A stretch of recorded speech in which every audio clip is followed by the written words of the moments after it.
So here's a wild question for you. Can one person's radical idea literally save the entire global economy from total collapse? Well, today we're talking about John Maynard Keynes, an economist whose theories didn't just bend the rules, they completely rewrote the playbook. And in doing so, he might have just saved capitalism from itself. So let's get into it. The story of the man and the idea that changed, well, pretty much everything. Okay, so to really get what Keynes was all about, we've got to go back in time. Back to a moment when the whole world was, frankly, on the brink of disaster. Yeah, the Great Depression? Look, this wasn't just a downturn or a little recession. This was a total catastrophe. Banks were failing left and right. People's life savings just vanished. And unemployment? It was at levels we can barely imagine today. The entire system felt like it was completely broken, maybe for good. And here's the really wild part. The economic rulebook at the time, what we now call classical or neoclassical economics, it was built on this one single core idea. Hey, don't worry, free markets will always fix themselves. The idea was that they would just naturally bounce back to full employment. But, as the years dragged on and the crisis got worse and worse, it became painfully obvious that the old rules just weren't working. The market wasn't fixing itself, not even close. And right into the middle of all this chaos steps our guy, Keynes, with a totally different take. He basically said, look, sitting around and waiting for the market to fix itself isn't just a bad idea, it's actively dangerous. And what he proposed was, at the time, completely radical. He said that in a crisis like this, the government doesn't just have permission to step in, it has a duty to.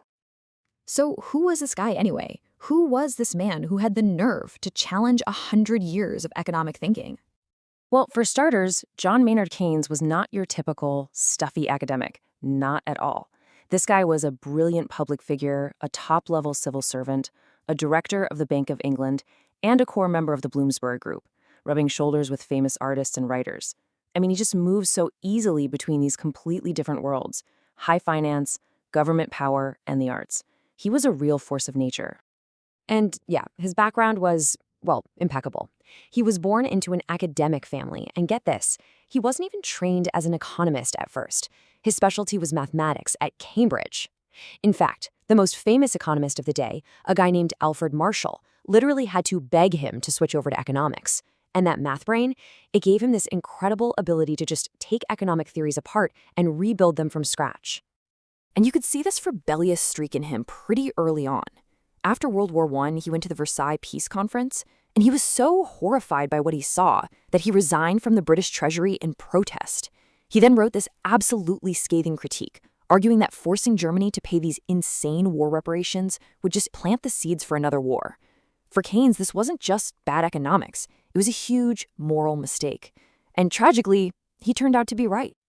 So that same willingness to stand up and say, hey, you're all wrong, that was the foundation for his biggest, most revolutionary idea, the one that was about to change everything.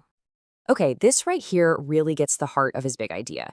See, classical economics was all about something called Say's law. The simple version is supply creates its own demand. Basically, if you build it, they will come. The money paid to workers to make stuff will be used to buy that same stuff. But Keynes, he just flipped that completely on its head. He said, no, demand creates supply. It doesn't matter if you can build 1 million cars if nobody has the money or the confidence to buy one. The whole economy can just get stuck, frozen in a state of high unemployment because there's not enough demand.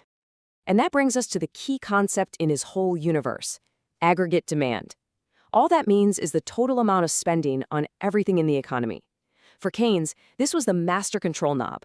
Not supply, but total spending. If aggregate demand is high, the economy is humming. If it's low, you're in a slump. Simple as that.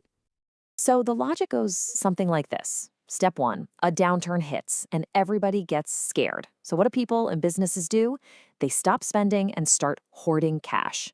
Step 2, because nobody's spending, aggregate demand just craters, which leads to unemployment. Now, the old Barry said, well, wages should just fall until it's cheap enough to hire everyone back. But Keynes pointed out that in the real world, wages are sticky. I mean, think about it. You can't just slash everyone's salary in half. There are contracts, unions, and it's just terrible for morale. So since wages won't drop to fix the problem, the economy gets stuck, which leads to his solution, the government, The one player big enough to spend when no one else can or will has to step in and jumpstart that economic engine. And he laid all of this out, the whole argument, in his masterpiece, his 1936 book, The General Theory of Employment, Interest, and Money. And look, it was a tough read, super dense and complex, but it was the intellectual blueprint for a total revolution in how we think about the economy. And you know what? This stuff didn't just stay in a book. Keynes's ideas were actually put into practice, and they literally reshaped the entire world after the war. I mean, just look at this timeline. First, you have World War II, the absolutely massive government spending for the war effort. It pretty much proved his point overnight. It completely erased the unemployment from the Great Depression. Then for the next, 25, 30 years, you have this golden age of capitalism. Governments were using Keynesian ideas to manage their economies, and it led to this incredible period of high growth and low unemployment. It really seems like they cracked the code. His influence was so huge, so total, that in 1965, his biggest intellectual opponent, the famous free market champion Milton Friedman, actually said, "We are all Keynesians now." I mean, when your biggest critic admits you've won the argument, that's when you know you're on top. And his influence wasn't just within countries, it was global. Here he is at the famous Bretton Woods conference after the war. He was one of the main architects of the whole post-war financial system, helping create things like the World Bank and the IMF.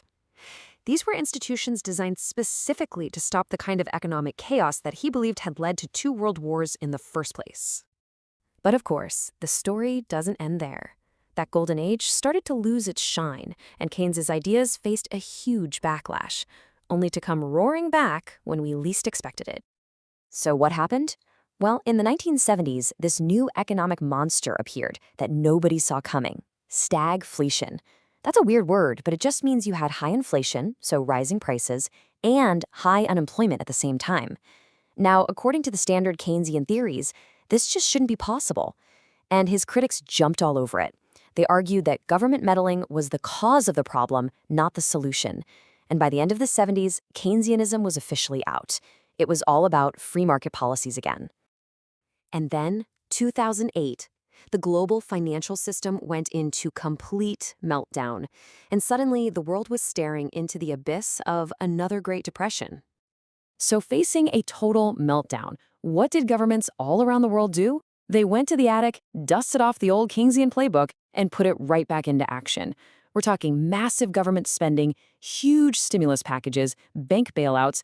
It was a stunning and very direct return to his core idea that when things get really bad, only the government can step in to save the day. You know, this quote from Time magazine, and this was written years before the 2008 crisis, it just sums it all up perfectly. Here's the great irony, right? The guy who argued for more government intervention might be the very person who saved capitalism from itself, from its own worst impulses. So think about it. His playbook was the go-to response in 2008. It was the go-to response again during the global pandemic. It seems like every time the system faces a genuine existential crisis, we all suddenly remember Keynes. Which leaves us with a huge question. Are his ideas just an emergency fire extinguisher we break out when the house is burning down? Or are they a fundamental part of the toolkit we need to manage the booms and busts that seem to be built into capitalism itself? That's a debate that is very much alive today.